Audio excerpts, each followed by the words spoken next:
बिस्मिल्लाहिर्रहमानिर्रहीम। अस्सलाम वालेकुम। पाकिस्तान फ्रंट में सलमान हैदर। आईनी अदालत के कयाम और 18वीं तरमीम से छेड़छाड़ के लिए 27वीं आईनी तरमीम की गूंज सुनाई दे रही है, जिससे अहम सवाल पैदा होता है कि क्या पीपल्स पार्टी 18वीं तरमीम पर अपने असूली मौकफ से पीछे हट गई है।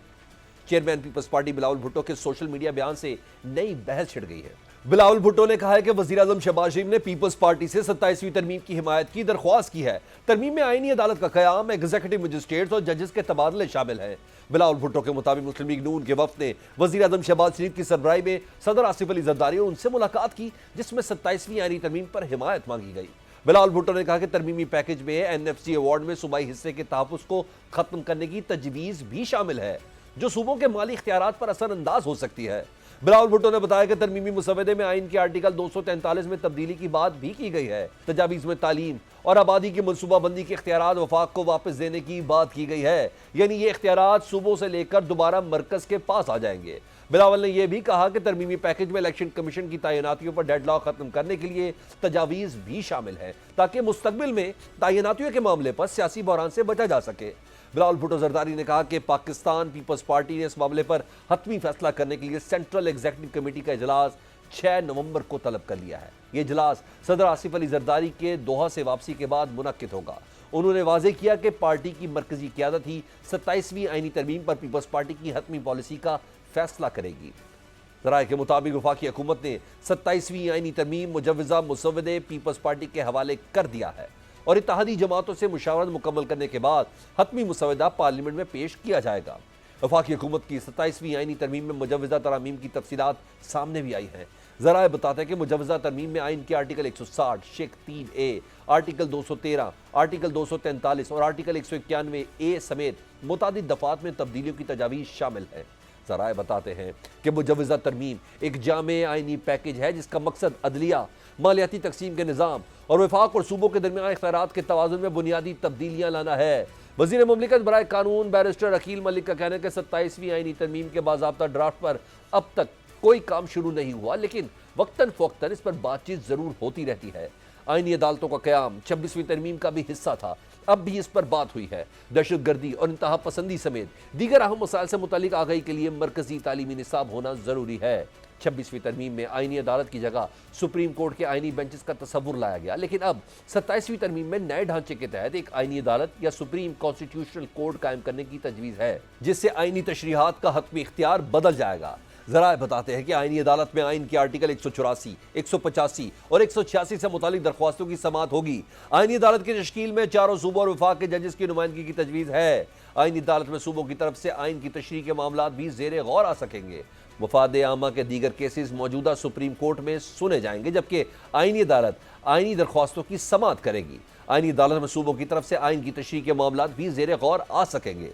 ज़राए बताते हैं कि अदालती ढांचे में बड़ी तब्दीली के लिए आर्टिकल 191A में तब्दीली के साथ एक नया आर्टिकल भी शामिल किया जाएगा। हाई कोर्ट के जजेस की मुंतकली से मुतल्लिक आर्टिकल 200 में भी तरामीम शामिल है। माहिरीन के मुताबिक आईनी अदालत के क़याम के लिए आइन के आर्टिकल 17 में तरमीम करना होगी। इसके अलावा आईनी अदालत के जजेस की तकर्री के लिए जजेस तकर्री के तरीक़ाकार में तब्दीली के लिए आर्टिकल 175A में भी तब्दीली करना होगी। 26वीं तरमीम के वक्त आईनी अदालत के हवाले से जो नुकात सामने आए थे, उनमें वफाकी आईनी अदालत के जजेस की रिटायरमेंट की उम्र 68 साल मुकर्रर करना शामिल था, जबकि सुप्रीम कोर्ट के जजेस को वफाकी आईनी अदालत में 3 साल के लिए तैनात किया जाना था। ज़राए का कहना है कि 26वीं तरमीम के वक्त इब्तदाई तौर पर आईनी अदालत के चीफ जस्टिस के लिए 3 सीनियर तरीन जजेस के नामों पर गौर किया जाना शामिल था, लेकिन 27वीं तरमीम में इसमें तब्दीली हो सकती है। मुमकिना तौर पर अब इस फहरिस्त में 4 से 5 सीनियर तरीन जजेस के नाम शामिल किए जा सकते हैं। ज़राए के मुताबिक 26वीं तरमीम के बिल में आईनी अदालत 5 रुकनी बनाने की तजवीज़ थी, जिसके लिए चारों सूबों और वफाक का एक एक जज लिया जाना था। अब देखना है कि आईनी अदालत की हियत यही रहती है या इसमें भी कोई तब्दीली की जाती है। चीफ इलेक्शन कमीशनर की तकर्री के तरीक़ाकार में तब्दीली के लिए आर्टिकल 213 में तब्दीली की तजवीज़ है, जिसका मकसद सियासी जमातों के दरमियान पैदा होने वाले तातुल का हल निकालना है।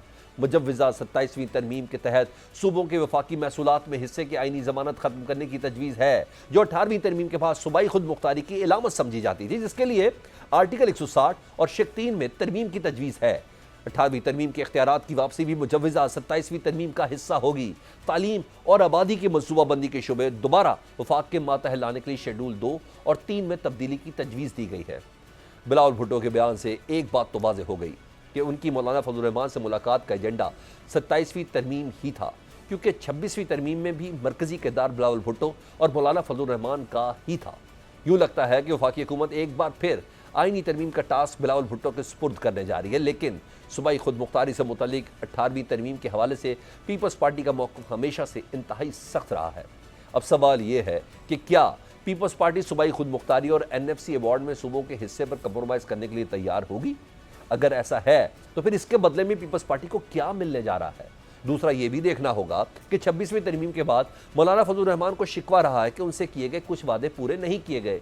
यहाँ भी देखना होगा कि मौलाना फजल रहमान इस बार क्या पोजीशन लेते हैं। आईनी तरमीम मंजूर कराने के लिए हुकूमत को पार्लियामेंट के दोनों ईवानों में 2/3 अक्सरियत दरकार है। इसलिए पीपल्स पार्टी की हिमायत इस अहम आईनी इकदाम की कामयाबी के लिए फैसला कुन हैसियत रखती है। हुकूमती इत्तेहाद को कौमी असम्बली में 2/3 अक्सरियत हासिल करने के बाद सेनेट में मंजूरी के लिए इत्तेहादी जमातों और आज़ाद अरकान की हिमायत दरकार है। ज़राए के मुताबिक कौमी असम्बली में आईनी तरमीम की मंजूरी के लिए दरकार 224 वोटों के मुकाबले में हुकूमत को 237 अरकान की हिमायत हासिल है। मुस्लिम लीग नून के 125, पीपल्स पार्टी के 74, MQM के 22, मुस्लिम लीग काफ के 5, IPP के 4, जबकि मुस्लिम लीग ज़िया, नेशनल पार्टी और बाप पार्टी का एक रुकन हुकूमती इत्तेहाद का हिस्सा है। इसके अलावा 4 आज़ाद अरकान भी हुकूमत के साथ हैं। दूसरी जानिब सेनेट में हुकूमती इत्तेहाद को आईनी तरमीम की मंजूरी के लिए 2/3 अक्सरियत हासिल नहीं। ईवान बाला में हुकूमती इत्तेहाद के अरकान की तादाद 61 है, जबकि 2/3 अक्सरियत के लिए 64 वोट दरकार है। ज़राए के मुताबिक सेनेट में हुकूमती इत्तेहाद में पीपल्स पार्टी के 26, मुस्लिम लीग नून के 20, BAP के 4, MQM के 3, जबकि काफ लीग और नेशनल पार्टी का एक सेनेटर शामिल है। हुकूमती हिमायत याफ्ता आज़ाद अरकान की तादाद 6 बताई गई है। हुकूमत को तरमीम मंजूर कराने के लिए JUI फे या ANP के 3 अरकान की हिमायत दरकार होगी। सियासी मुबसरीन के मुताबिक सेनेट में इन जमातों की हिमायत हुकूमत के लिए फैसला कुन साबित हो सकती है। 27वीं आईनी तरमीम के मुजव्वज़ा मुसव्वदे पर बात कर लेते हैं। इस वक्त हमारे साथ लाइन पर मौजूद हैं सदर सुप्रीम कोर्ट बार हारून रशीद साहब। हारून रशीद साहब, आपका और एहसन मोहन साहब का हमेशा से ये मौक़िफ़ रहा है कि 27वीं आईनी तरमीम होनी चाहिए। आज जब बिलावल भुट्टो साहब का ट्वीट आया, उसके बाद कम अज़ कम ये बात वाज़ेह होगी कि हुकूमत ये तरमीम करने जा रही है। सबसे पहले ये बता दें, इस हवाले से आपसे कोई मुशावरत हुई और सुप्रीम कोर्ट बार ने इस हवाले से कोई इनपुट दी है? नहीं, अभी तक तो मेरे होते हुए, चूँकि मुझे तो हैंडिंग ओवर और होगी जो चार्ज की वो कल होगी, ऐसी कोई मुशावरत नहीं हुई। लेकिन मैंने भी आज यही TV पे देखा था कि एक पीपल्स पार्टी ने भी सेंट्रल एग्जीक्यूटिव कमेटी की मीटिंग बुला ली है, और ये तो पहले ही ऑलरेडी पीपल्स पार्टी और मुस्लिम लीग नून की तरफ से एक कंसेंसस आया था कि एक कॉन्स्टिट्यूशनल कोर्ट इंडिपेंडेंट हो। जब मिसाक़ जमहूरियत का टाइम था उस वक्त भी, और बाद में भी सारी पॉलिटिकल पार्टीज इंक्लूडिंग मौलाना फजल रहमान साहब और चेयरमैन PTI, इन्होंने भी इनका भी कोई कंसेंसस था कि ये कोर्ट इंडिपेंडेंट होनी चाहिए। और इसीलिए 26th अमेंडमेंट में इस को एक बेंच तो बनाया गया, लेकिन मेन ऑब्जेक्ट यही था कि कॉन्स्टिट्यूशनल कोर्ट इंडिपेंडेंट हो। हारून रशीद साहब, ये तो एक तो आप आईनी अदालत के हवाले से आपने बताया ना, दीगर पॉइंट्स को भी वन बाय वन ज़रा थोड़ा सा डिस्कस कर लेते हैं। कोई शक नहीं है कि अवामी मफाद में पूरी दुनिया में नए कवानीन बनाए जाते हैं और आईनी तरमीम भी होती हैं, लेकिन पाकिस्तान में सर ऐसा महसूस होता है कि हुकूमत को जिस चीज़ से ख़तरा हो या खौफ हो या डर हो, हुकूमत इस हवाले से तरमीम कर देती है। जैसे कि इस्लामाबाद हाई कोर्ट के जजेस जिनके घरों से कैमरे भी मिले और दीगर उनकी कुछ जिसे कहते हैं तहफ़्फ़ुज़ात भी मौजूद हैं, वो हुकूमत के लिए चैलेंज तो बने हुए हैं। इसलिए ज़रा बता दें कि अब 27वीं आईनी तरमीम में हाई कोर्ट के जजेस की मुंतकली से मुतल्लिक जो आर्टिकल 200 है उसमें तरमीम शामिल की गई है। क्या कहेंगे इस पर आप? देखें, पहली बात तो इस्लामाबाद की है। इस्लामाबाद को एक फ़ेडरल कोर्ट होनी चाहिए और जिसमें मुख्तलिफ़ सूबों से जजेस को आना चाहिए, इस्लामाबाद से सूबों में जाने चाहिए। और अगर वो ट्रांसफ़र होती है तो उसमें कोई मेरा ख़्याल नहीं है कि उसमें कोई ऐसी प्रॉब्लम वाली बात है। जिस तरह एक प्रोविंस में जजेस एक बेंच से दूसरे बेंच में जाते हैं और वो परमानेंटली किसी बेंच के में नहीं बैठते, तो इसी तरह मैं भी चाहता हूँ, मेरा यानी कि जो रीज़नेबल बात है वो ये है कि जो परमानेंट जजेस सुप्रीम हाई कोर्ट इस्लामाबाद में बैठे हुए हैं, इनको भी मुख्तलिफ़ बेंचेस में जाना चाहिए। और इसी तरह वहाँ मुख्तलिफ़ बेंचेस से, मुख्तलिफ़ हाई कोर्ट से जजेस को इस्लामाबाद में भी आना चाहिए, ताकि वो जो एक आंसर है, ये सोचा जाता है कि एक जज साहब ही सारे केस जो परमानेंटली सुनते हैं वो लोगों की अप्रीहेंशन जो है एक तो वो दूर हो जाती है, और मुख्तलिफ जजेस साहिबान जब आते हैं तो एक पब्लिक कॉन्फिडेंस भी बढ़ता है और पब्लिक को भी यकीन होता है। लेकिन जब एक ही जज हों तो वो एक माइंडसेट बन जाता है कि इस केस में ये करना है और वो करना है। वो भी बात नहीं है, लेकिन अगर ट्रांसफ़र हो जाए तो इसमें कोई हिच नहीं है। जिस तरह पंजाब से अभी आए हैं हमारे चीफ जस्टिस इस्लामाबाद में, तो इसी तरह इस्लामाबाद से भी जाने चाहिए बाकी सूबों में। तो ये अमेंडमेंट, इसमें कोई एज सच कोई गवर्नमेंट का इंटरेस्ट, आज ये गवर्नमेंट है कल कोई दूसरी होगी। हारून रशीद साहब, वो जो पंजाब से जो जज आए थे जिस वक्त चीफ जस्टिस है, उनका आना भी कोई गैर मामूली चीज़ थी ना, उसको अच्छा से सुप्रीम कोर्ट तक लेके जाया भी गया। क्या ही अच्छा हो कि इन मामलात को अगर आपके साथ डिस्कस किया जाए, दीगर वकला से डिस्कस किया जाए, उसके बाद लेजिस्लेशन और कानून साजी के मरले को अगर आगे बढ़ाए तो क्या ही ज़्यादा मुनासिब हो। क्योंकि सुप्रीम कोर्ट में तो कम से कम एक अमूमी आ रहा ये है कि वो जजेस जो 26वीं आईनी तरमीम के हवाले से रिजर्वेशन रखते हैं और काफ़ी सख्त स्टांस रखते हैं, उनको कम से कम आईनी बेंच के अंदर शामिल नहीं किया जाता। और कहीं ऐसा तो नहीं होगा कि जैसे ही ये तरमीम आएगी 27वीं आईनी तरमीम और 200 के हवाले से, तो फिर सबसे पहले उन 6-7 जजेस को ही ट्रांसफ़र किया जाएगा? मेरा तो ये नहीं ख्याल, लेकिन एक प्रोसीजर होगा और उस प्रोसीजर को ही अडॉप्ट किया जाएगा। जो अमेंडमेंट होगी उसके मुताबिक ही ट्रांसफ़र पोस्टिंग होगी। लेकिन आपका ये कहना कि हमसे पूछें, चूँकि किसी भी लीगल फ्रेमवर्क में ये कहीं नहीं है कि वो हमसे पूछें, क्योंकि कॉन्स्टिट्यूशनल मैंडेट जो है वो अमेंडमेंट का वो पार्लियामेंट को है, और पार्लियामेंट को सुप्रीम अदारा होता है। और हम ये चाहते हैं कि पार्लियामेंट मजबूत हो और सारी पार्टियां मिल के अपने आप को मजबूत करें, जुडिशरी अपने आप को मजबूत करे, ना कि जुडिशरी को ये कहते हैं कि मजबूत इंडिपेंडेंट किया जाए। जुडिशरी आज खुद इंडिपेंडेंट होती है। इसलिए हम ये चाहते हैं कि ये जो भी अमेंडमेंट अगर होती हैं ये पब्लिक इंटरेस्ट में होती हैं, ये पार्लियामेंट करती है और पार्लियामेंट का ही मैंडेट है, और उनकी जो ज़ाहिर है वो इस पे डेलिब्रेशन के बाद अमेंडमेंट करते हैं। जो वक्त की ज़रूरत होती है उसके मुताबिक ही करते हैं, अगर तो फिर भी ठीक करते हैं। जो जिस वक्त जिस अमेंडमेंट की ज़रूरत होती है पार्लियामेंट का इख्तियार है वो उसे करे अमेंडमेंट। 27वीं आईनी तरमीम का जो मामला इस वक्त बिलावल भुट्टो साहब ने रेज़ किया है कि मुझसे जो डिस्कस हुई है, चीफ इलेक्शन कमिश्नर की तकरीरी के तरीक़ाकार के ऊपर भी कहा जा रहा है कि तब्दीली लानी है, यानी आर्टिकल 213 में तब्दीली की तजवीज़ है। इस हवाले से कुछ है आपके पास इन्फॉर्मेशन, किस किस्म की तब्दीली है? क्या अपोजिशन के रोल को माइनस किया जाएगा? एक्चुअली आज जो मैंने ज़्यादातर वो देखा है कि वो एक टीवी पे जो खबरें चल रही थी वो जजेस की ट्रांसफ़र और कॉन्स्टिट्यूशनल अमेंडमेंट कॉन्स्टिट्यूशनल कोड की बातें चल रही थी।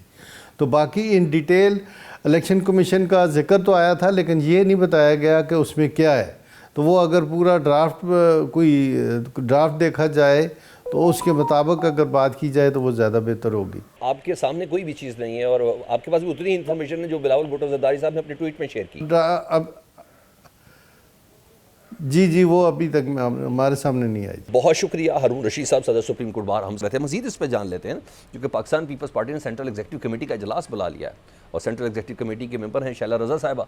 उनसे बात कर। शैला रज़ा साहिबा, 27वीं आईनी तरमीम की बाज़ सब काफ़ी अरसे से सुन रहे हैं, मगर आज जब बिलावल भुट्टो साहब का ट्वीट आया तो पता चल गया कि जी बिल्ले पहले से बार भी आ चुकी है। बताइएगा, तरमीम में जहाँ मुख्तलिफ चीज़ें शामिल हैं, वहीं तरमीमी पैकेज में NFC अवार्ड में सूबाई हिस्से के तहफ़्फ़ुज़ को ख़त्म करने की तजवीज़ भी शामिल है। क्या पीपल्स पार्टी अपनी सूबाई खुद मुख्तारी और NFC अवार्ड में सूबे के हिस्से पर कॉम्प्रोमाइज़ करने के लिए तैयार होगी? क्या और सूबे तैयार होंगे? असल बात यह है कि पीपल्स पार्टी के चेयरमैन ने अपने ही ट्वीट में फिर ये बताया भी है कि वो अकेले फ़ैसला नहीं करते, और CEC की मीटिंग उन्होंने 6 तारीख को बुला ली है, थर्सडे को, और वहाँ पे फ़ैसले होंगे। लेकिन जब मैं हुकूमत के स्टेटमेंट को अभी देख रही हूँ तो यकीनन के चेयरमैन से एक डिस्कस ही हुआ होगा, लेकिन जो बैरिस्टर अकील है वो यही कह रहे हैं कि अभी तक कोई मसवदा वगैरह तैयार नहीं है। अच्छा शैला रज़ा साहिबा, वो लोग जो पॉलिटिकल डेप्थ को समझते हैं उनकी जानिब से ये कहा जा रहा है कि पीपल्स पार्टी को आज़ाद कश्मीर में इसलिए हुकूमत बनाने का मौका दिया जा रहा है ताकि जो कम से कम 27वीं आईनी तरमीम है उसमें आप लोगों को राम किया जा सके, आप लोग NFC में तब्दीली में रुकावट ना बने। क्या ये दुरुस्त है? देखिए, आईनी तरमीम जो है वो एक, क्योंकि हमारा कॉन्स्टिट्यूशन एक लाइव डॉक्यूमेंट है, उसमें होती रहती हैं, लेकिन ऐसी कोई आईनी तरमीम जिसको हम ये समझते हैं कि आइन की असल रूह यही थी और यही होनी चाहिए, मैं नहीं समझती कि उसकी इजाज़त पार्टी से चेयरमैन को मिलेगी। अगर चेयरमैन और हुकूमतें आने जानी चीज़ें हैं, हमने हमेशा आइन की सरबुलंदी के लिए जंग की है, और ये जो 18वीं तरमीम है जिससे 58 2B का ख़ात्मा हुआ, सूबों को उनके इख्तियारात मिले, कंकरेंट लिस्ट थी एक जो कहते हैं, उसका ख़ात्मा हुआ, सूबे आगे बढ़े उससे, कम से कम सिंध में हेल्थ में, एजुकेशन में, पावर्स में हमने बहुत काम किया और एनवायरनमेंट पे कर रहे हैं मुसलसल। तो मैं नहीं समझती कि सूबे अपना जो है वो बजट जो है उसको कम करेंगे या क्या करेंगे। तो ये एक बहुत बड़ी बातें हैं जिसको हुकूमत ने अभी खुद भी according to the barrister Aqeel अभी ड्राफ्ट फॉर्म में नहीं लेकर आए है। तो जो भी होगा सामने आएगा तो फिर इस पे देखा जाएगा। हुकूमतों की खातिर हम वो नहीं करेंगे, जो आइन की असल रूह है उससे नहीं हटेंगे। अच्छा, क्या ये कहना भी दुरुस्त होगा कि 26वीं आईनी तरमीम के वक्त जो मिशन कंप्लीट नहीं हुआ था उसे पीपल्स पार्टी 27वीं आईनी तरमीम के जरिए पूरा करेगी? क्योंकि JUI फे का ये कहना है कि 27वीं आईनी तरमीम में वो सब बातें शामिल हैं जो हमने 26वीं तरमीम से रिमूव करवाई थी। देखिए, अभी जब एक मुसव्वदा बना ही नहीं है, खुद हुकूमत ये कह रही है, 26वीं के वक्त तो वो कह रही थी हमें नहीं पता कहाँ बना, और फिर जो मुसव्वदा था उसमें कोई 55-56 अमेंडमेंट्स थी जो मौलाना साहब के साथ बैठकर, और कामरान मुस्तफ़ा की ज़ाहिर मशावरत रही होगी, बैरिस्टर है, तो वो बना था। लेकिन अभी इसको हुकूमत अपने तौर पे ऑन करते हुए ये कह रही है कि अभी बना नहीं। तो देखते हैं क्या चीज़ सामने आती है और क्या चीज़ किस तरह से होती है। तो जहाँ तक बात है तो पाकिस्तान पीपल्स पार्टी और नून लीग और उसके अलावा मुख्तलिफ जमातों के दरमियान जो COD हुआ था उसमें तो कॉन्स्टिट्यूशनल कोर्ट की बात थी कि एक फेडरल की सतह पे होगा, फिर उसके अलावा प्रोविंशियल लेवल पे होगा, और इस तरह जो एक आम आदमी है उसके मुकदमे जो हैं वो सुप्रीम कोर्ट सुनेगा और कॉन्स्टिट्यूशनल कोर्ट पे जाएंगे। तो ये एक है, लेकिन उसको भी किस तरह से सेट करना है, कैसे होना है, ये एक तवील मशावरती चीज़ होगी। ऐसा नहीं हो सकता कि दी जाए और हो जाए। 26वीं में भी टाइम तो लगा था कि मौलाना साहब बैठे, पीपल्स पार्टी बैठी, और एज इट इज़ नहीं गई चीज़। तो नून लीग भी अगर तैयार कर रही है तो वो ऐसी चीज़ नहीं तैयार करेगी जिसे CM पंजाब भी ना एक्सेप्ट करे। अच्छा शाला साहब, ये बात तो समझ आती है ना कि 26वीं आईनी तरमीम का सहरा जितना था वो बिलावल साहब के सर ही सजा था। उन्होंने बोला भी था कि हर सूरत आईनी तरमीम होगी। अब कौमी असम्बली में तो हुक्मरान इत्तेहाद को 2/3 अक्सरियत हासिल है, मगर सेनेट में आप लोगों को 3 वोटों की हिमायत हासिल होगी। क्या मौलाना साहब होंगे, ANP से हिमायत मिलेगी, या फिर PTI के कोई आज़ाद उम्मीदवार को तोड़ेंगे? एक तो हमारे ही सामने अभी चीज़ नहीं आई, तो हम क्या कह सकते हैं कि किसकी ज़रूरत होगी? ज़रूरत हुकूमत को होगी, हमें नहीं होगी। ठीक है, और हुकूमत को होगी, हम हुकूमत नहीं है। हुकूमत क्या हर बार इख्तियार करती है, लेकिन कोई भी आईनी तरमीम जो है उसमें एक अच्छी हुकूमत को ये चाहिए कि डेमोक्रेटिक अप्रोच ये है कि कोई भी पार्टी चाहे हाँ वो एक मेंबर पे मुश्तमिल हो, असेंबली में उसकी एक मेंबर की रिप्रेजेंटेशन हो, उनको भी बिठाए और कोशिश करें। बहुत सी ऐसी पार्टीज हैं जो असेंबली में नहीं पहुंच पाती, उनको भी दावत दे दे और मुसव्वदे को आम कर दे ताकि हो जाए, और जितनी हिमायत मिल सके वो अच्छा है। CC के इजलास से कबल शला रजा साहब हमसे बात कर रही थी। पाकिस्तान फ्रंट इस ब्रेक के बाद एक तरफ 27वीं आईनी तरमीम का शोर है तो दूसरी जानिब DGI-SPR ने एक बार फिर फौज को सियासत से दूर रखने और दहशत गर्दों से मुज़ाकरात ना करने का दो टोक पैगाम दे दिया है। सरेंडर मोदी को मुखातिब करते हुए DGI-SPR ने कहा कि भारत गहरे समंदर में एक और फॉल्स फ्लैग ऑपरेशन की तैयारी कर रहा है। भारत जमीन, समंदर और फिजा में जो करना है कर ले, भारत जान ले, इस बार जवाब पहले से ज्यादा शदीद होगा। साफियों को ब्रीफिंग में DGI-SPR लेफ्टिनेंट जनरल अहमद शरीफ चौधरी ने कहा कि पाकिस्तान पॉलिसी बनाने में खुद मुख्तार है। अमन फौज गजा भेजने का फैसला हुकूमत और पार्लियामेंट करेगी। पाक अफगान कशीदगी पर कहा कि पाकिस्तान की सिक्योरिटी के ज़ामिन मुसल्लह अफवाज है, ये जमानत काबुल को नहीं देनी, अफगानिस्तान की शरायत मानी नहीं रखती, दहशतगर्दी का खात्मा अहम है। DGISPR ने साफियों को ब्रीफिंग में कहा कि हम कभी इस सियासत में नहीं आते और ना सियासतदानों की तरह बात करते हैं, हम अपनी बात डायरेक्ट करते हैं। फौज को सियासत से दूर रखा जाए, फौज सियासत में नहीं उलझना चाहती। लेफ्टिनेंट जनरल अहमद शरीफ चौधरी ने कहा कि KPK के वज़रा के बयानात का हम जवाब नहीं देंगे, वो सियासत करते हैं, वो अपना बयानिया चलाते रहे, हम अपनी परफॉर्मेंस पर कोई समझौता नहीं करेंगे। आर्मी चीफ ने वज़ीर आला खैबर पख्तूनख्वा को नहीं बुलाया तो उनका इस्तेहकाक है कि जिसको मर्जी बुलाएं। आर्मी चीफ के जरगे में सबका इत्तफाक था कि फौज जो कार्रवाई कर रही है वो ठीक है। वज़ीर आला खैबर पख्तूनख्वा सोहेल आफरीदी से मुतालिक सवाल पर DGISPR ने जवाब दिया कि मैं पब्लिक सर्वेंट हूँ, किसी पर इल्ज़ाम नहीं लगा सकता। सोहेल आफरीदी खैबर पख्तूनख्वा के चीफ मिनिस्टर हैं, बस इतना ही कहूँगा कि उनसे रियासती और सरकारी ताल्लुक रहेगा। कोर कमांडर पेशावर ने भी रियासती और सरकारी ताल्लुक के तहत मुलाकात की। KP गवर्नर राज के सवाल पर DGISPR ने कहा कि गवर्नर राज का फैसला तसव्वुराती है, ये फैसला हमने नहीं हुकूमत ने करना है। DGISPR ने दो टोक अंदाज में कहा कि दहशतगर्दों से कभी बात नहीं होगी, मार का हक में हुकूमत, पाकिस्तान, काबीना, फौज और सियासी जमातों ने मिलकर फैसले किए। KPK की हुकूमत अगर दहशतगर्दों से बातचीत का कहती है तो ऐसा नहीं हो सकता, इससे कन्फ्यूजन फैलती है। तालिबान हमारे सिक्योरिटी एहलकारों के सरों के फुटबॉल बनाकर खेलते हैं, उनसे मुज़ाकरात कैसे हो सकते हैं। तर्जुमान पाक फौज ने कहा कि हमारे यहाँ उलमा, मीडिया और सियासतदानों को यकजुबान होना होगा, तब फैसले कर सकेंगे। जो लोग अफगानिस्तान की मोहब्बत में हैं उन्हें सोचना चाहिए ये लोग क्या चाहते हैं। क्या हम इन लोगों से मुज़ाकरात करें जो हमारे लोगों को मार रहे हैं? फिर उन लोगों के लिए बेहतर यही है कि अफगानिस्तान ही चले जाएं, उनके लिए वही जगह बेहतर होगी। DGISPR ने कहा कि खैबर पख्तूनख्वा में जरगा बहुत चलता है, बाजोड़ में भी पहले बातचीत की, हमने कहा दहशतगर्द हमारे हवाले कर दें या अफगानिस्तान भेज दें या ऑपरेशन करने दें। हम दहशतगर्दों के खिलाफ हैं, कोई कोलेट्रल डैमेज नहीं हो रहा। दहशतगर्दों को पनाह देने वाले सहूलतकारों को नुकसान पहुंचना कोलेट्रल डैमेज में नहीं आता।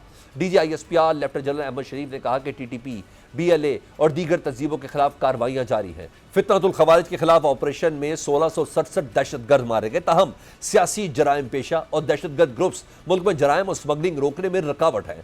खैबर पख्तूनख्वा में दहशतगर्दी का ताल्लुक नार्को इकॉनमी से है। खैबर पख्तूनख्वा में 12,000 एकड़ पर पोस्ट काश्त की गई। फी एकड़ पोस्ट पर मुनाफा 18 लाख से 32 लाख रुपए बताया जाता है। मकामी सियासतदान और लोग भी पोस्ट की काश्त में मुलव्वस हैं। अफगान तालिबान इसलिए उनको तहफ़्फ़ुज़ देते हैं कि ये पोस्ट अफगानिस्तान जाती है, अफगानिस्तान में फिर इस पोस्ट से आइस और दीगर मंशियात बनाई जाती है। सहाफ़ियों को ब्रीफिंग DGISPR ने कहा कि असल मसला दहशतगर्दी, जराइम पेशा अफराद और TTP का गठजोड़ है। पूरी आबादी इन लोगों के साथ मिल जाती है, वार लॉर्ड्स उनके साथ मिल जाते हैं। ये हिस्सा अफगान तालिबान, TTP और वार लॉर्ड्स को जाता है। दहशतगर्दी, चर्च, स्मगलिंग, ये सब काम यही लोग मिलकर करते हैं और ये पैसे बनाते हैं। लेफ्टिनेंट जनरल अहमद शरीफ चौधरी ने कहा कि दुनिया के सामने आ चुका है कि अफगानिस्तान से पाकिस्तान में दहशतगर्दी हो रही है। अफगानिस्तान का 6 हमसाया ममालिक के साथ वीज़ा रजीम है, वो सिर्फ हमारे साथ वीज़े को क्यों नहीं मानते। DGISPR ने कहा हकीकत यह है कि अफगानिस्तान में मंशियात स्मगलर्स की अफगान सियासत में मुदाखलत है। अफगान सोशल मीडिया, अफगान सियासतदान और इंडियन मीडिया झूठ फैला रहे हैं। ये बॉर्डर ओपन चाहते हैं ताकि वहाँ से हशीश लाई जा सके। पाक अफगान कशीदगी पर बात करते हुए DGISPR लेफ्टिनेंट जनरल अहमद शरीफ चौधरी ने कहा कि पाकिस्तान अपनी सरहदों, अवाम की हिफाजत के लिए तैयार है। सीज फायर मुआहदा हमारी ताकत से हुआ। अफगान तालिबान हमारे दोस्त ममालिक के पास चले गए थे, हमें कोई अखलाकियत ना सिखाए और हम किसी की ठोड़ी के नीचे हाथ रखकर मिन्नत समाजत नहीं कर रहे। अफगान तालिबान को पाकिस्तान का रिस्पांस फौरी और मौसर था। पाकिस्तान के रिस्पांस के वही नताइज निकले जो हम चाहते थे। DGISPR ने कहा कि इस्तांबुल में सालसों पर हमने वाजे किया कि अफगान तालिबान खवारिज के सरपरस्त हैं। कुन्नड़ के नायब गवर्नर की वीडियो आई है, वो बॉर्डर के करीब खड़ा था। तालिबान रजीम को वाजे बताया है कि दहशतगर्दी आपको कंट्रोल करती है और ये कैसे करनी है ये आपका काम है। ये हमारे लोग थे, जब यहाँ दहशतगर्दी के खिलाफ ऑपरेशन किया ये भागकर अफगानिस्तान चले गए। TTP हमारा मसला है तो आप उन्हें हमारे हवाले कर दें, हम इनको आइन और कानून के मुताबिक डील करेंगे। DGISPR ने कहा कि अफगान तालिबान रजीम ने BLA और TTP के लोगों को अफगानिस्तान में बसाना शुरू कर दिया है। ये समझते हैं कि हमसे बच जाएंगे, बिल्कुल नहीं बचेंगे। DGISPR लेफ्टिनेंट जनरल अहमद शरीफ चौधरी का अफगान तालिबान रजीम, फितनतुल खवारिज, फितनतुल हिंदुस्तान और उनके सहूलतकारों, उनके सरपरस्त मोदी के लिए पैगाम दो टोक और वाज़ेह पैगाम था। दुश्मन जान ले कि हम अपने मुल्क और अपनी अवाम की सिक्योरिटी पर कोई समझौता नहीं करेंगे। अब भी अगर किसी के जहन में कोई गलत फहमी है तो इसे दूर कर ले, क्योंकि दहशतगर्दों, उनके सहूलतकारों और आकाओं के हवाले से रियासत पाकिस्तान की पॉलिसी दो टोक और वाज़ेह है। ऐसे अनासिर जो इस हवाले से कोई कन्फ्यूजन पैदा करना चाहते हैं उन्हें भी अपना किबला दुरुस्त कर लेना चाहिए। इस मामले पर बात कर लेते हैं सीनियर तज़कियाकार नसरुल्लाह मलिक साहब। नसरुल्लाह मलिक साहब, 6 नवंबर पाकिस्तान और अफगानिस्तान में मुज़ाकरात का एक नया दौर शुरू होना है। इससे पहले DGI SPR साहब ने साफ़ियों को ब्रीफिंग में कहा है कि इस्तांबुल में तालिबान को हमने वाज़े तौर पर बता दिया कि दहशतगर्दी को आपको कंट्रोल करना है, ये कैसे करनी है ये भी आपका काम है। आप बताइएगा, क्या तालिबान रजीम TTP को कंट्रोल करने की सलाहियत रखती है कि नहीं? देखिए, मेरे ख्याल में किसी हद तक तो सलमान साहब वो सलाहियत रखते हैं। ऐसा नहीं है कि बिल्कुल ही उनकी सलाहियत ना हो। ख़ास तौर पे अगर आप इस पूरे एरियाज़ को देखें, ये पख्तिका से लेके जलालाबाद का जो एरिया है, फिर आगे जो चमन बॉर्डर हमारा जिसके साथ जाके मिलता है, कंधार का इलाका है, यहाँ पे तालिबान का जो पश्तून बेल्ट है, इस पर बड़ा मजबूत ग्रिप है तालिबान की। और अगर वो चाहें तो यहाँ से पाकिस्तान के अंदर जो लोग दरअंदाजी करते हैं उनको रोक सकते हैं। और ये भी कहा गया इन मुज़ाकरात के ज़रिए कि जनाब हम उनको इस सरहद से दूर ले जाते हैं और शुमाली एरियाज़ के अंदर उनको मुंतकिल कर देते हैं।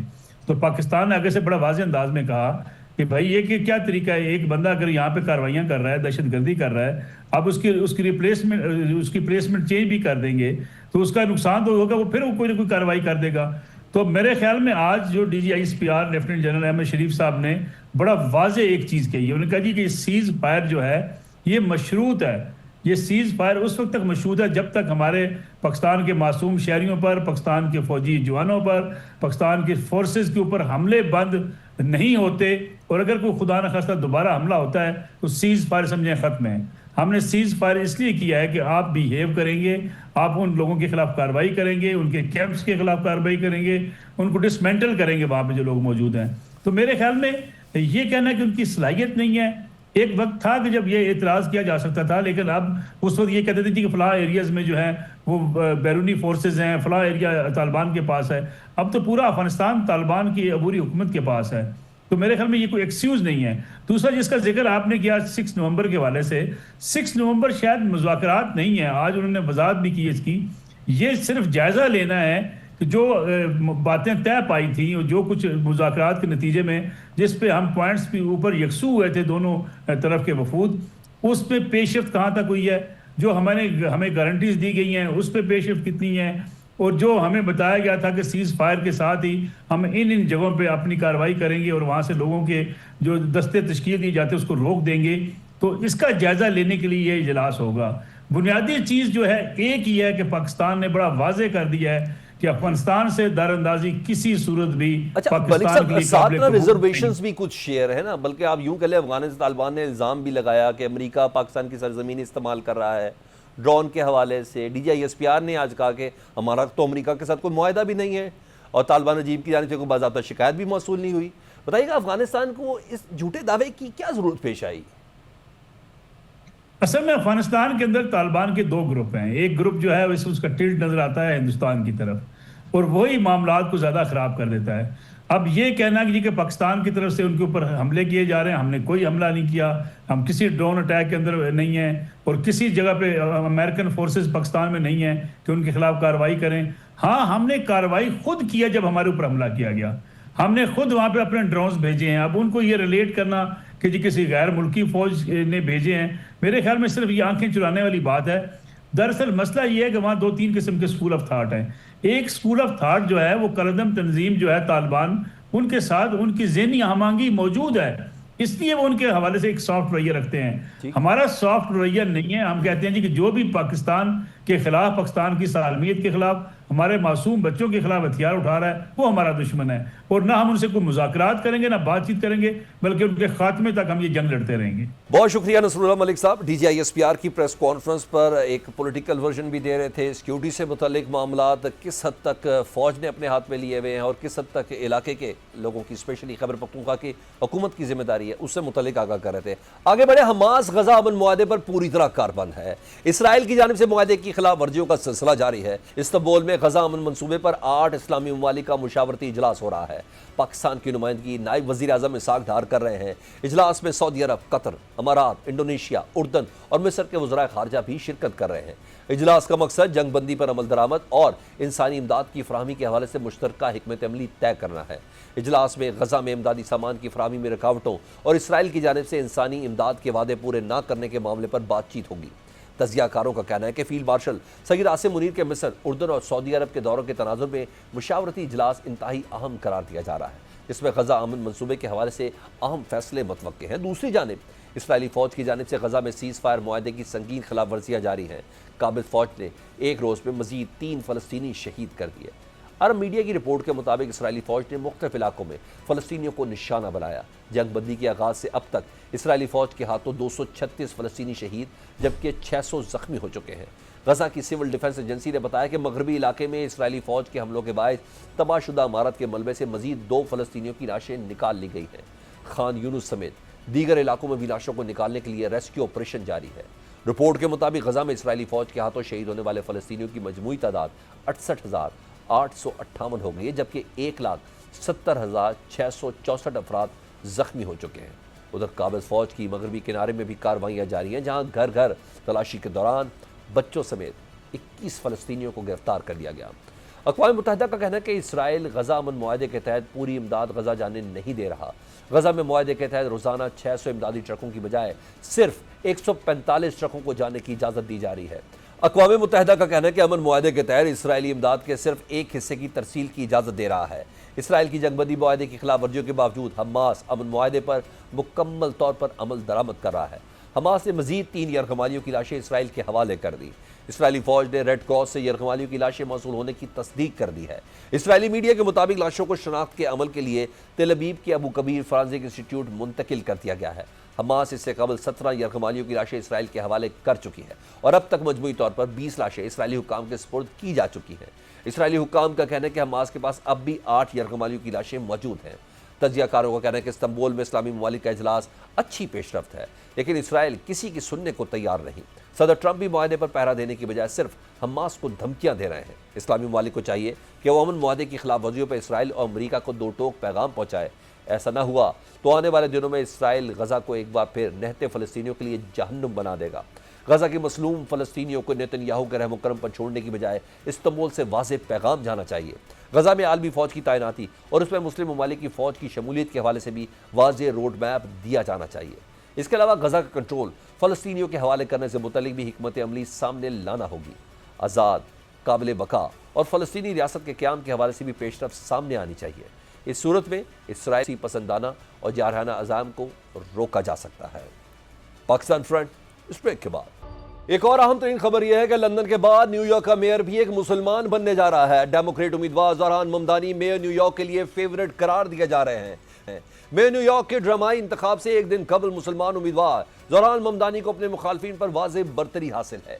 यूनिवर्सिटी ऑफ कोइनिबेक के 23 से 27 अक्टूबर के दरमियान किए गए ताज़ा तरीन सर्वे के मुताबिक ममदानी 43% वोटर्स की हिमायत के साथ सबसे आगे हैं। ताज़ा तरीन सर्वे के मुताबिक ममदानी अपने हरीफ साबिक गवर्नर एंड्रयू कुओमो पर वाज़ेह सबकत लिए हुए हैं। सर्वे में एंड्रयू कुओमो को 33% और रिपब्लिकन उम्मीदवार किट स्लेवा को 14% वोट मिलने का इम्कान जाहिर किया गया है।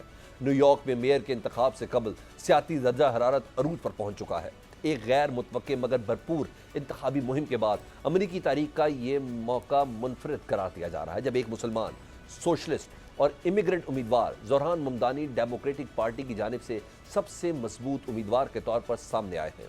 सदर डोनाल्ड ट्रंप की जानिब से उन्हें कम्युनिस्ट करार देने के बाद इंतखाबी माहौल मजीद गर्मा गया है।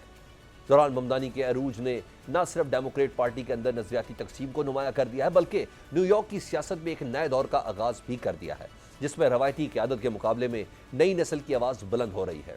न्यूयॉर्क सिटी इलेक्शन बोर्ड के अदाद-ओ-शुमार के मुताबिक 2 नवंबर तक इब्तदाई वोटिंग के दौरान 2,75,006 डेमोक्रेट्स, 46,115 रिपब्लिकन्स और 42,383 गैर जमाती वोटर्स ने वोट डाले हैं। माहिरीन के मुताबिक ये ट्रेंड जाहिर करता है कि ज़ोहरान ममदानी अपने मद्दे मुकाबल उम्मीदवार से सिर्फ आगे नहीं बल्कि बहुत आगे हैं। ज़ोहरान ममदानी की गैर मुतवक्के मकबूलियत नौजवान न्यूयॉर्कर्स की वालिहाना हिमायत से मुमकिन हुई है, जिनकी मुहिम के मुताबिक तकरीबन 90,000 अफराद ने रज़ाकाराना तौर पर शिरकत की।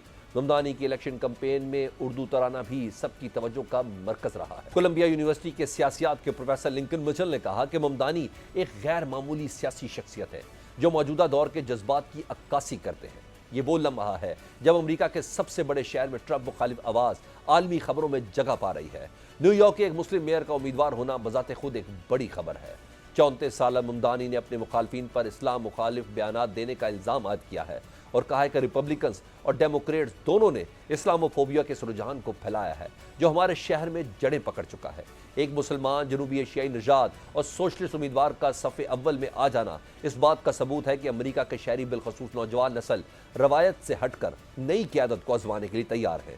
ताहम इसके साथ ये सवाल भी बाकी है कि क्या ज़ोहरान ममदानी का ये नजरियाती पैगाम सिर्फ इंतखाबी जोश तक महदूद रहेगा या वो वाकई न्यूयॉर्क के सियासी ढांचे में तब्दीली ला सकेंगे। इस पर बात कर लेते हैं न्यूयॉर्क से सीनियर सहाफ़ी मावेज सिद्दीकी साहब ने हमें ज्वाइन किया। मावेज सिद्दीकी साहब, कल न्यूयॉर्क की मेयरशिप का इलेक्शन होने जा रहा है, बताइएगा इस वक्त क्या माहौल है? यूनिवर्सिटी ऑफ क्विनिपियाक के सर्वे के मुताबिक ममदानी 43% वोट हासिल कर रहे हैं, बताइए बाकी सर्वे क्या कहते हैं? देखिए, तकरीबन मुख्तलिफ सूरत हाल यही चल रहा है कि 43% और 44%, 45%, और फिर उसके बाद जो है वो 33% पे एंड्रू कुओमो खड़े हैं, और उसके बाद जो है इन सलोवा जो है वो भी 23% पे इसी तरीके से खड़े हैं। तो इस तरीके से अभी तक जो लीड नजर आ रही है वो वादे तौर पे ममदानी की लीड नजर आ रही है। जबकि तीसरे उम्मीदवार जो रिपब्लिकन थे, उम्मीद ये थी बहुत सारे लोगों को कि वो बैठ जाएंगे। इस हवाले से जो इसराइल के हवाले से जो मशहूर लॉबी है पैक, उसने भी बड़ी कोशिशें की कि बैठ जाए, इनको बहुत बड़ी ऑफर्स हुई,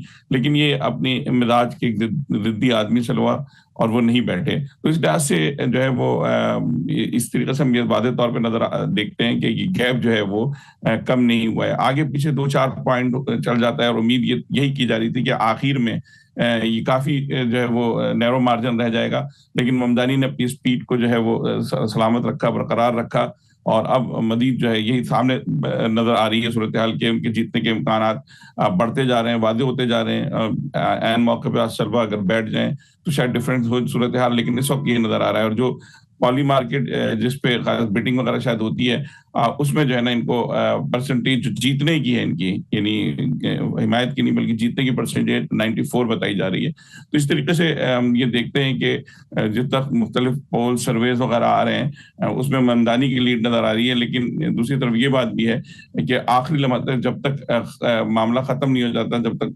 बिल्कुल इलेक्शन के आखिरी दिन नहीं हो जाता, जब से 24 घंटे बाद ऑपरेशन शुरू हो जाएगा, तो हम कुछ नहीं कह सकते। ये उस वक्त तक खत्म नहीं होगा कि जब तक खत्म ना हो जाए। जी अच्छा, मोई सिद्दीकी ये बताइएगा, ज़ोहरान ममदानी के मैनिफेस्टो में क्या ऐसी चीज़ें शामिल थी कि अमेरिका के शहरी बिलखसूस नौजवान नस्ल रवायत से हटी है और नई क़यादत को आजमाने के लिए तैयार है? जी बिल्कुल, ये एक बहुत बड़ी एक अजीब सूरत हाल है। एक तो वादे, एक देखिए एक और चीज है कि जब से डोनाल्ड ट्रंप यहाँ आए, और इत्तेफाक की बात, हैरत अंगेज बात बताऊं कि डोनाल्ड ट्रंप ने किसी भी गुज़िश्ता रिपब्लिकन के सदर से ज्यादा वोट लिए न्यूयॉर्क में। उसकी वजह उनकी दो टोक पॉलिसी थी, दो टोक बात कर रहे थे, उस पर अमल नहीं किया उन्होंने। यूटर्न बहुत लिए, लेकिन बाज मामला पे, इमिग्रेशन वगैरह के मामले पे लिया। उस वक्त भी जो लोगों ने डोनाल्ड ट्रंप को वोट दिया वो माशी हालात थे, कम से कम न्यूयॉर्क में दगरगुमाशी हालात थे। तो यही चीज इन्होंने जो पिक की है जो ज़ोहरान ममदानी ने, एक तो वो नौजवानों की आवाज बने, लाउड एंड क्लियर हुए, मैसेज उनका वाज़ेह, बिल्कुल इसमें कोई एम्बिग्यूटी नहीं थी पहले दिन से। देखिए, मैं ज़ोहरान ममदानी के साथ तकरीबन 4-5 साल से काम कर रहा हूँ। जब ये 4 साल से तकरीबन जब ये असेंबली के मेंबर थे, और मुझे याद है कि जब हम इनको प्रोग्रामात में बुलाते थे तो ये बिल्कुल कोई इस वक्त उनको पूछता भी नहीं था, क्योंकि बहुत कम वोटों से वहां से जीते थे स्टोरी से। लेकिन उस वक्त भी एक वादे मैसेज होता था। और खासतौर पे जो चीज इनकी इन्होंने रेंट फ्रीज के हवाले से, जो बहुत बड़ा मसला बन चुका है, यानी हमारे जो 2-2 कमरे के फ्लैट्स हैं वो $2,500-3,000 $4,000 में किराए पे मिल रहे हैं, आबादी पे मुनहसर करता है। उसके अलावा इन्होंने जो बस फ्री की बात की, उसके अलावा जो इन्होंने ग्रोसरी स्टोर्स जो है, जिसे हम यूटिलिटी स्टोर्स कहते हैं, वो खोलने की बात की। लेकिन जो ये चीजें ऐसी थी कि ये, और खासतौर पर फिर ये जो मिनिमम वेज है उसको बढ़ाने की बात की, और 2 टोक अल्फाज में बात की। तो इस वजह से इनकी मकबूलियत में इजाफा होता चला गया। देखिए, अभी तो इम्तिहान इनका अब शुरू होगा, क्योंकि ये बहुत से वादे इन्होंने बहुत ज्यादा कर लिए हैं। अब देखना ये है कि उन वादों को किस तरह पूरा करते हैं। जो है ये कहते हैं कि हम अमीरों को टैक्स लगाएंगे। अभी यहीं से कुछ, मेरे घर से सिर्फ 1-1.5 मील के फासले पे 2-3 दिन पहले जो है उनकी रैली थी, जिसमें तकरीबन 17-18 हजार लोग थे, और 13 हजार की गुंजाइश थी स्टेडियम में, बाकी वापस जाना पड़ा। तो जो लोग, ये मेयर के इंतखाबात में मैंने कभी जिंदगी में नहीं देखा, मैं 30 साल से यहाँ हूँ, तो उसमें जो है वो उस स्टेडियम में नारा लग रहा था कि अमीरों को टैक्स लगाओ। तो ये इनका एक नारा ये भी है। और दूसरी बात ये कि एक अजीब हैरत अंगेज बात हुई जो इससे पहले कभी आज तक अमेरिका की सियासत में नहीं हुई थी और बहुत यूनिक चीज थी कि इनकी जब मकबूलियत तकरीबन 1% थी और लेकिन फिर भी कैंडिडेट बन चुके थे, तो उस वक्त जब 3 कैंडिडेट्स के दरमियान मुकाबला जब हो रहा था, इसका जो डिबेट करवाते हैं, उसमें जब इनके इसराइल के हवाले से सवाल किया गया तो इन्होंने वादे तौर पे जवाब दिया कि मैं जो है वो न्यूयॉर्क में जो यहूदी है उनकी हिफाजत करूंगा, मैं इसराइल जाने का कोई इरादा नहीं है। और इनको अल्फाज कहलवाते जाते रहते हैं दूसरे जो मुखालफिन थे, क्योंकि यहाँ इसराइल की हिमायत की मुखालफत सियासी मौत करार दी जाती है। उससे पहले ये जो है वो नेतन्याहू को गिरफ्तार करवाने का इसकी बात करें जो सियासी नारा हो सकता है, लेकिन ये चीज बड़ी हैरत अंगेज थी कि इस तकरीर ने इनको कहीं से कहीं पहुंचा दिया, इस डिबेट ने, क्योंकि हाजिर जवाब आदमी है, दो टोक बात करते हैं, एम्बिग्यूटी के बगैर, बिल्कुल वाज़ेह मैसेज। और ये जो वाज़ेह मैसेज था ये नौजवानों को पसंद आया और नौजवानों ने इसको कबूल किया। बकौल कल जो है यहाँ एक मकबूल तरीन इंडियन निजात कांग्रेसमैन है जो इसराइल की पॉलिसी, भारत की पॉलिसी के खिलाफ भी बात करते हैं, रॉक खन्ना, वो यहाँ आए थे। तो मेरी जब उनसे बात हुई थी, उन्होंने कहा, यही हमने पूछा कि जो डेमोक्रेट पार्टी है वो तो कोई मुकाबला कर ही नहीं सकी डोनाल्ड ट्रंप का। तो उन्होंने यही बात की कि देखिए, ज़ोहरान ममदानी की कामयाबी की वजह यह है कि उसने सोशल मीडिया का भरपूर इस्तेमाल किया, उसने जो है दो टोक वाज़ेह गैर मुबहम पैगाम दिया। तो ये पैगाम अमल करना एक अलग बात है, लेकिन ये जेंजी जो है ना इसको कबूल किया और नौजवान जो बहुत बड़ी तादाद में रंग, नस्ल, मजहब से बालातर होकर इनका साथ देने का ऐलान कर रहे हैं, इनका साथ दे रहे हैं। ये कल और चीज सामने आ जाएगी। बहुत शुक्रिया। न्यूयॉर्क से मोवेज सदीकी हमसे बात कर रहे थे। पाकिस्तान फ्रंट से सलमान हैदर को इजाजत दीजिए। अल्लाह हाफ़िज़।